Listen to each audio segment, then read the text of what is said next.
అమ్మా, అసలు ఆ శివుడు ఈ లోకానికి ఏమిచ్చాడు? శివుడు అంటే ఆది గురువు, శివుడు అంటే మౌనం, శివుడు అంటే సత్యం, శివుడు అంటే సర్వం. ఈ సృష్టికి ముందు ఏమీ లేదు. ఆకాశం లేదు, భూమి లేదు, దేవతలు లేరు, రాక్షసులు లేరు. ఉన్నదంటూ ఆ మహాశివుడు ఒక్కడే.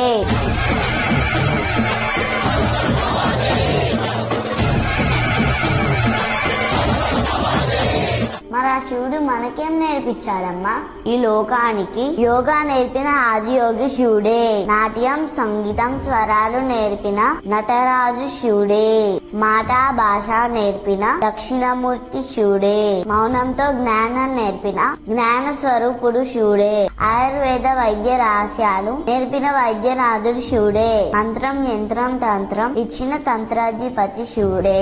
యుద్ధం, అస్త్ర శస్త్రాల రహస్యాలు చెప్పిన ఆది గురువు శివుడే. సృష్టి లయ గురించి చెప్పిన సత్య స్వరూపుడు శివుడే. కాలాన్ని నడిపించే మహాకాలుడు శివుడే. ఈ విశ్వంలో ప్రతి శాస్త్రానికి, ప్రతి విద్యకి, ప్రతి రహస్యానికి ఫస్ట్ గురువు ఆ శివుడే. జ్ఞానానికి అది శివుడే. కాలానికి అంతం శివుడే. మంత్రానికి మూలం శివుడే. ప్రపంచానికి ఆధారం శివుడే.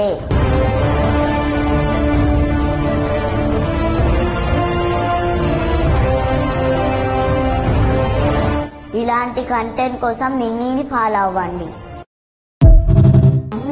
అసలు హరహర మహాదేవ్ అంటే ఏంటిది? ఆ పిలుపు వెనకాల ఒక గొప్ప పవర్ ఉంది.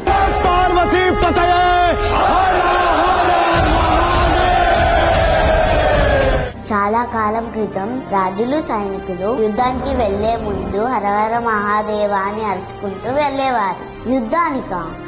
హర అంటే తీసేయడం. మన బాధలు, మన భయాలు, మన గర్వం ఇవన్నీ ఆ శివుడు తీసేస్తాడు అని నమ్మకం. మహాదేవ అంటే అందరి దేవుళ్ళ కన్నా గొప్ప దేవుడు. ఆ సైనికులు హరహర మహాదేవ అని అరవగానే వాళ్ళ భయం అంతా పోయేది. ఆ సైనికుల గుండెల్లో ధైర్యం నిండేది. ఆ కేక వినగానే వాళ్ళ శత్రువులు వణికిపోయేవాళ్ళు. హరహర మహాదేవ అంటే ఆ శివుని పిలిచి మా భయాన్ని తీసేయమని అడగడమా?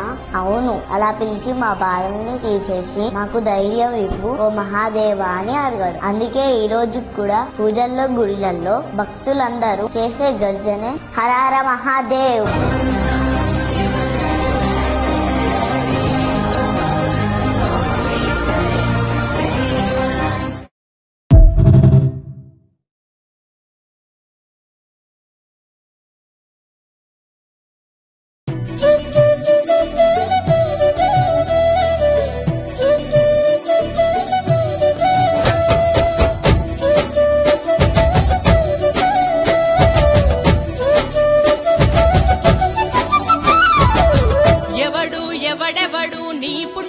రాసెటోడు ఎవడు, ఎవడెవడు నీ స్థితినే వేర్సెటోడు, ఎవడు ఎవడెవడు నీ బతుకును మోసెటోడు, ఎవడు ఎవడెవడు కన్నీళ్లను దుడిసెటోడు.